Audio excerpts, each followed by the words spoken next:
J'en profite encore et toujours pour faire de la pub pour mes petites bougies que je fais. Donc ici nous avons la Six of Crows, la pièce miroir que je n'ai pas du tout allumée, la bougie Harry Potter et la bougie Cinder. Et nous avons aussi la bougie Hunger Games que je n'ai pas ici avec moi.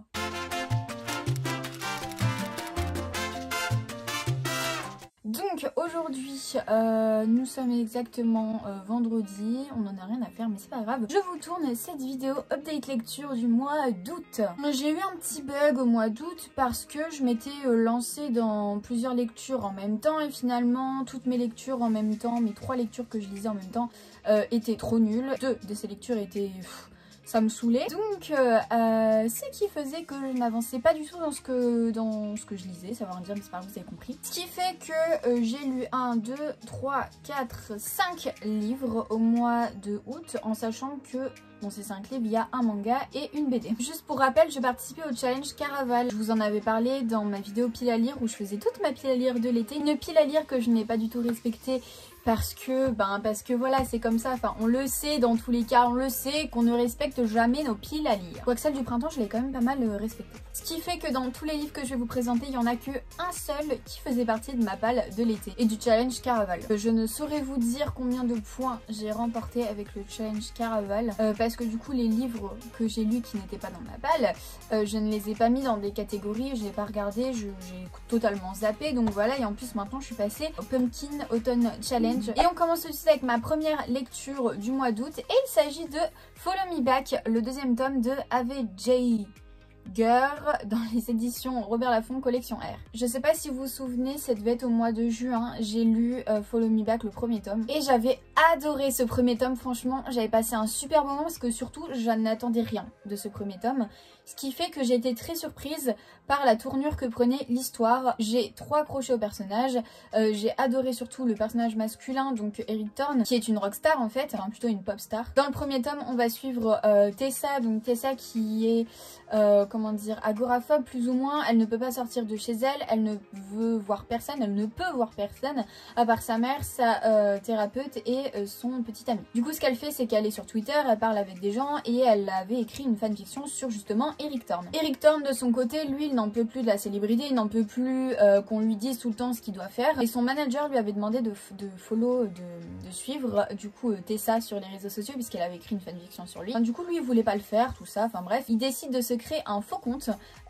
justement pour nuire à Eric Thorne, donc nuire à lui-même, où il va vraiment déglinguer on va dire Eric Thorne. Et il va donc commencer à discuter avec Tessa. Sauf que Tessa ne sait pas qu'elle s'adresse au vrai Eric Thorne. Et donc voilà, il va y avoir une relation qui va se créer entre eux, une relation virtuelle. Et franchement, le 1er tome, c'était un truc de malade, puisque bah en fait, ça avait un peu pris une tournure en mode thriller, quoi. Donc puisqu'il y avait quelque chose d'autre qui apparaissait à la fin. Et franchement, ce livre, je l'ai lu, enfin le 1er tome, je l'ai lu, mais d'une rapidité. Je pensais pas le lire aussi vite, tellement j'étais happée dans l'histoire et que j'avais envie de savoir ce qui allait se passer et ce qui allait arriver au personnage. Dans ce 2e tome, on retrouve donc Tessa et Eric. J'ose pas vraiment dire ce qui se passe dans ce 2e tome puisque sinon je vais vous spoiler la fin du premier. À la fin du 1er tome, on reste un peu en mode cliffhanger. Du coup, on se retrouve dans ce 2e tome à reprendre un peu ce qui s'est passé, tout ça, et à suivre nos personnages qui se sont rencontrés. Bref, et encore une fois, va encore y avoir une petite histoire, une petite enquête, tout ça. Sauf que j'ai vraiment pas du tout accroché avec la suite, avec l'histoire de ce 2e tome. Franchement, s'il n'y avait pas eu de 2e tome, ça aurait été très bien, je pense. J'avais tellement hâte de retrouver les personnages, j'avais tellement adoré ce 1er tome que je me suis dit, bon bah je vais adorer aussi le 2e et peut-être que j'avais trop d'attentes. Et finalement, bah j'ai pas du tout accroché avec celui-ci, j'ai été très déçue. C'était quand même une bonne lecture, mais j'étais pas du tout dedans, quoi. J'ai trouvé que c'était un peu répétitif, que ça tournait un peu en rond. Voilà, après on voit quand même l'évolution de Tessa qui à la base ne sortait pas de chez elle et là du coup elle sort de chez elle. On retrouve quand même des éléments du 1er tome, vu que c'est la suite. Hein. J'étais vraiment très déçue par celui-là parce que j'attendais quand même pas mal. Moi, si vous l'avez lu et si vous aussi vous avez été déçu par celui-là. Ensuite, alors je me suis... Ah bah je voulais lire un livre qui était dans ma palle de l'été, je l'avais mis et en fait arrivé à 150 pages, je l'ai abandonné. Vous me connaissez peut-être ou vous me connaissez peut-être pas, mais je n'abandonne pratiquement jamais les livres. Je pense que ça se compte sur les doigts d'une main les livres que j'ai abandonnés. Et encore, 5e tome de La Maison de la Nuit, je l'ai lu en diagonale la fin. Mais je l'ai quand même terminé. Mais celui-là, les gars, celui-là, ce n'était pas possible. Dark and Dangerous Love de Molly Knight dans les éditions Hugo Roman. Vous pouvez le retrouver sur mon Vinted. Je le vends, je n'en veux plus. Pourtant, j'étais trop contente à l'idée de lire ce livre parce qu'à la base, c'était une fanfiction sur les One Direction et plus particulièrement sur Zayn Malik, qui était mon One Direction préféré, faut se l'avouer. Voilà, enfin, j'étais trop contente. Je me suis dit, oh, trop bien, franchement. Et en plus, je l'avais déjà commencé à l'époque. C'était une fanfiction sur Wattpad en anglais. Je l'avais commencé. Je l'avais jamais terminé. Je me suis dit, mais c'est obligé, je vais l'adorer. Et en fait, j'ai passé déjà les 150 premières pages et j'ai pas lu au-delà de toute façon. À lire de la description, à lire des choses qui sont pas du tout intéressantes, à lire des actions passives et ça m'énerve au plus haut point. J'ai trouvé la personnage principale chiante, encore plus chiante que Bella, encore moins intéressante que Bella. Non mais faut le dire parce que Bella de Twilight, je ne peux pas la saquer. Mais alors celle-là, mon dieu. Tout ça pour vous dire que je peux même pas vraiment vous parler de ce livre vu que j'ai lu que les 150 premières pages. Mais en gros à la base on nous promettait une histoire de voilà, enfin déjà je me suis dit on est en 2438, il va y avoir une énorme différence entre l'univers de ce livre et notre époque. Sauf qu'on on ne nous parle pas du tout de l'époque, on ne nous parle pratiquement jamais, enfin en tout cas dans les 150 premières pages. Et surtout, enfin quand tu rentres dans le début d'un livre, tu dois quand même mettre en place l'univers. Et là non, enfin on se focalise beaucoup trop sur la romance. En même temps c'est Hugo Roman, qu'est-ce que vous voulez que je vous dise? En gros, on va suivre cette fille là qui s'appelle Evelyn, qui est dans une famille d'humains, elle est humaine, tout ça. Tout le monde est contrôlé par les vampires, dont celui-là qui s'appelle Atticus et qui est le roi des vampires. Attention, mystérieusement, il va tomber love, mais vraiment genre obsédé par Evelyn. Evelyn qui a 17 ans je crois. Et du coup, il va vraiment tout faire pour l'avoir, pour faire d'elle son esclave, pour faire d'elle pas vraiment son esclave, mais qu'elle devienne son objet personnel en gros. Sauf que comme elle a que 17 ans, il doit attendre un an. Elle, de base, elle avait déjà un mec, voilà, enfin bref, le mec il attend un an, mais il attend pas vraiment parce qu'il va quand même lui rendre visite, il essaye quand même de l'embrasser, de faire des trucs et tout, enfin, ouh. Et elle qui dit non mais jamais je voudrais toi, nanana, mais elle se laisse faire aussi, mais oh là là, mais franchement, j'ai jamais lu une chose aussi horrible, je ne comprends pas. Et heureusement que j'ai pas poursuivi plus loin et je ne sais même pas comment j'ai fait pour arriver déjà aux 150 premières pages. Donc voilà déjà pourquoi j'ai eu du mal à lire ce mois-ci, parce que j'avançais pas du tout dans cette lecture, je lisais un chapitre par chapitre et ça m'intéressait pas, je refermais et je passais à autre chose en fait. Est-ce que vous avez lu ce livre? Est-ce que vous l'avez aimé? Et si oui, pourquoi? On n'apprend rien sur l'univers dans lequel vivent les personnages, qui aurait pu être intéressant n'empêche, parce qu'un monde gouverné par les vampires en 2438, il pourrait y avoir des trucs de ouf, une technologie de ouf et tout, mais franchement j'ai l'impression qu'il n'y a rien qui vraiment diffère de notre monde, enfin... retrouver sur ma page Vinted. Du coup, en parallèle, j'avais commencé un appartement à Paris de Guillaume Musso. Alors, regardez ce livre, regardez l'état. Je crois que je vous l'avais déjà montré, je ne sais plus quand. Non, je vous l'avais pas montré, je vous l'ai montré sur Insta. Voilà, je vous l'avais présenté dans mon plus gros book haul. Il était quand même pas mal, en super état, tout ça, enfin bref. Et il se trouve qu'à un moment, j'ai été à Caen et que je l'avais mis dans mon tote bag et que je me suis ramassée avec mon amie Zoé. On s'est ramassé, Zoé, petite dédicace, Petit Prince, tout ça. On s'est ramassé une averse, mais les gars, une averse que je n'ai jamais vécue de toute ma vie. On était trempés, je devais prendre le train juste après. On était dans le tram qui s'arrête parce que il pleuvait trop, enfin un truc de malade quoi. On s'est dit non mais c'est l'apocalypse quoi. Du coup, j'avais mis ce petit livre qui était en très bon état dans mon tote bag qui a pris l'eau et voilà l'état du livre. Il y a du verre parce que mon sac à main a des teintes, tout ça, enfin bref.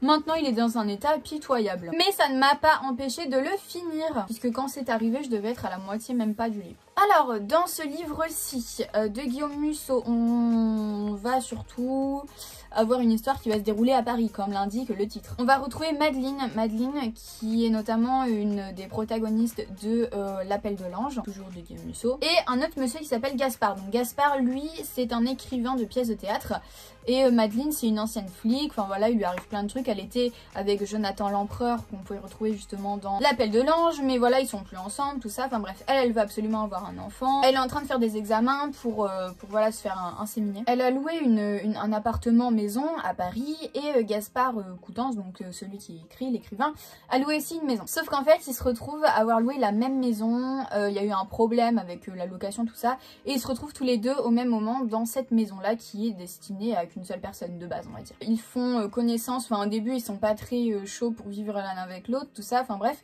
mais finalement, ils vont rentrer dans une espèce d'enquête, ils vont s'intéresser à un peintre qui s'appelle Sean Lorenz, je crois que c'est ça, qui est mort. Et en fait, il y a eu toute une histoire avec lui parce que c'était un super peintre, il peignait des portraits super bien, tout ça. Il était très connu à travers le monde. Et dès qu'il a eu son fils, il a arrêté de peindre. Sauf que le problème, c'est que son fils est mort. Il est mort très jeune, je crois qu'il est mort quand il avait 2 ou 3 ans. Et du coup, Sean Lorenz, je crois qu'il s'est suicidé ou ouais, je crois qu'il s'est suicidé. Et va y avoir tout un mystère derrière tout ça. Et du coup, Madeleine, qui est une ancienne flic, va s'allier avec Gaspard Coutances, même si au début elle est pas trop pour, enfin bref, pour enquêter sur le mystère de ce peintre. Dans ce livre, j'ai trouvé que c'était beaucoup trop basé sur la peinture. Donc déjà, si vous n'avez pas de connaissances et si vous n'êtes pas intéressé par la peinture, vous allez vous perdre dans ce livre, ce qui était le cas pour moi. Parce que je lisais ce livre en parallèle avec celui que je vous avais parlé avant, donc Dark and Dangerous Love. Donc comment vous dire qu'un livre qui a un sujet qui m'intéresse pas trop, plus un autre qui m'énerve, ça ne me faisait pas du tout avancer dans mes lectures. Voilà, parce que franchement, moi, les pigments, savoir comment c'est fait, j'en ai rien à faire. Et j'ai trouvé que l'enquête n'était pas si ouf que ça et qu'en fait, enfin, je m'en fichais un peu de savoir vraiment ce qui s'était passé.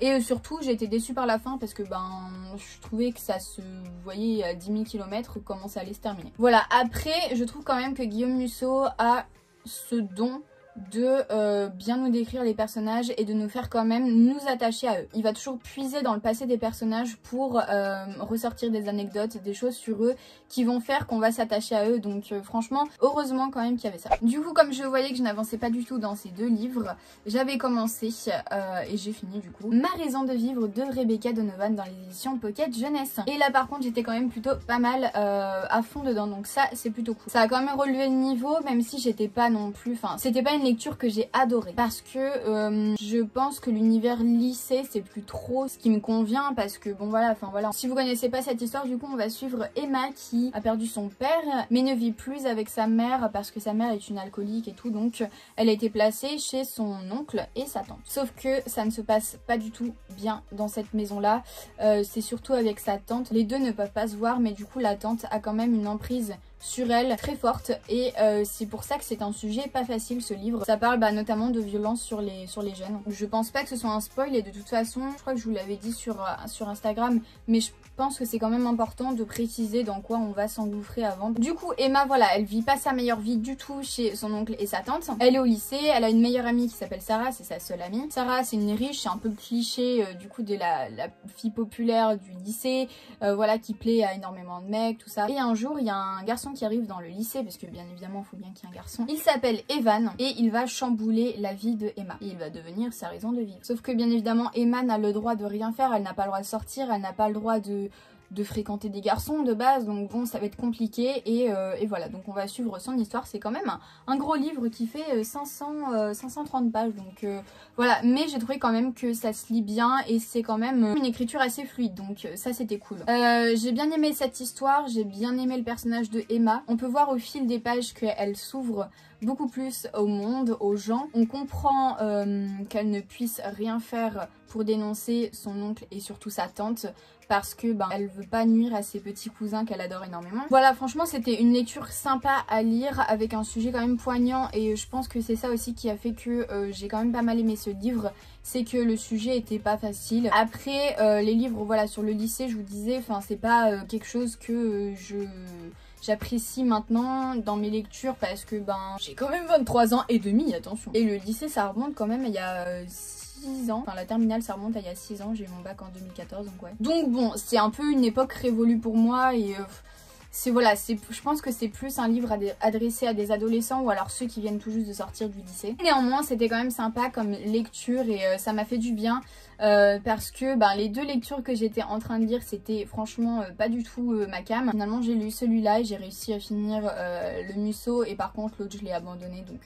donc voilà. Et c'est fini pour les romans. Je vais donc vous parler de cette BD. Donc j'avais lu le tome 1 au mois de mai je crois, je ne sais plus du tout. Donc c'est Le Château des Étoiles de Alex Alice dans les éditions Rue de Sèvres. Du coup j'ai lu ce deuxième tome parce qu'en fait je voyais que j'avais pratiquement rien lu en août. Et il me fallait quelque chose de léger, donc je me suis dit ok c'est le moment, je lis cette BD là. L'histoire était cool, donc c'est la suite du premier tome hein, évidemment. Mais j'ai pas été aussi happée par l'histoire et parce que je connaissais déjà l'univers et que quand j'ai découvert ce premier tome, je me suis dit oh, mais l'univers est trop ouf. Là je connaissais déjà l'univers, mais franchement les dessins les gars ils sont juste magnifiques, j'adore. Donc en fait, je vais vous faire un petit résumé surtout du livre 1. On va suivre un père et son fils qui vont aller en Allemagne parce qu'ils ont été conviés par le roi de Bavière, parce qu'en fait il a retrouvé le carnet des terres de la mère de ce petit garçon justement et la femme de ce monsieur. Et en fait lui ce qu'il veut c'est aller sur la lune, voyager en fait dans l'espace. Ça se passe quand même en 1869 hein. Et en fait ils vont arriver en Allemagne, donc dans le tome 1 ils vont arriver en Allemagne, ils vont prendre leur marque tout ça, et ils vont construire un espèce de vaisseau qui s'appelle l'Éternef et qui va leur permettre du coup dans ce tome 2 d'aller sur la lune. Donc voilà, franchement c'était une petite BD sympa, c'était un moment sympa. C'était cool de retrouver les personnages parce qu'on va suivre à la fois les adultes et à la fois les enfants. Enfin on va surtout suivre les enfants, mais on va quand même voir le travail des adultes. Il y a un petit minuscule côté politique qui est quand même sympa à suivre. Et voilà, mais je trouve quand même que les images sont juste magnifiques. Et le sujet quand même pas mal, l'univers surtout. Enfin moi j'adore les trucs historiques. Enfin c'est toujours agréable de suivre. Après voilà, je connaissais déjà l'univers donc j'étais pas aussi subjuguée que la première fois quand j'ai découvert le premier tome, mais au-delà de ça c'est une très très belle BD et voilà, pour un cadeau pour quelqu'un ou même pour vous-même, je trouve que c'est parfait. Et enfin j'ai lu un manga que je n'ai pas ici avec moi vu que c'est le manga de mon frère. Et je me suis dit bah vas-y je vais le lire, on va voir si c'est bien ou pas. C'est Goblin Slayer de je ne sais pas qui. Voilà, vous avez de toute façon l'image. Bon alors j'avais déjà lu le derrière, je me suis dit bon ça va être gore tout ça, et en fait oui c'est gore, mais surtout je n'ai pas vraiment tout compris ce qui se passe dans ce manga. Il y a quand même pas mal de personnages, enfin surtout au début on va suivre une fille, on va suivre après un gars, on va suivre d'autres personnages, à un moment on va resuivre la fille, mais finalement, enfin je sais pas, c'est un peu mélangé, je m'embrouille un peu avec ce livre là, et j'avoue que moi les gobelins c'était pas trop mon truc, je voulais juste voir et je pense que je ne continuerai pas à lire de toute façon cette saga de manga. Donc on est dans un monde où il y a énormément de gobelins, des gobelins qui sont très trash, et on va suivre aussi des humains, hein, voilà, donc on va suivre un jeune garçon, je ne pourrais pas vous dire les prénoms, je ne m'en souviens pas du tout. Et le garçon du coup lui il veut rentrer dans l'armée contre les gobelins en gros, enfin il veut se battre contre les gobelins, et c'est ce qu'il va faire puisqu'on a plein de pages où en fait on les voit se battre. Sans aucun dialogue, ils se battent, ils se battent, ils se battent, tu tournes la page, ils se battent, ils se battent, ils se battent, tu tournes la page, ils se battent, ils se battent, ils se battent. Ouh, clairement ce n'est pas du tout mon genre de lecture, je ne poursuivrai pas avec la suite, hein, c'est clair et net. Mais voilà, je voulais voir ce que mon frère lisait et finalement, voilà, j'ai quand même lu un manga. Et on en a fini avec cette update lecture. Donc voilà, je vous ai parlé de 6 livres, mais j'en ai lu que 5. C'était pas un mois très fructueux de lecture, il y a juste ma raison de vivre qui a quand même relevé le niveau et la petite BD c'était quand même sympa, donc bon voilà. Mais en ce qui concerne le reste, j'étais vraiment pas du tout dans mes lectures. N'hésitez pas à me dire si vous avez lu des livres en commun avec moi, ce que vous en avez pensé. Un petit like si cette vidéo vous a plu, ça fait toujours plaisir. Et moi du coup je vous dis à la prochaine vidéo. Ciao!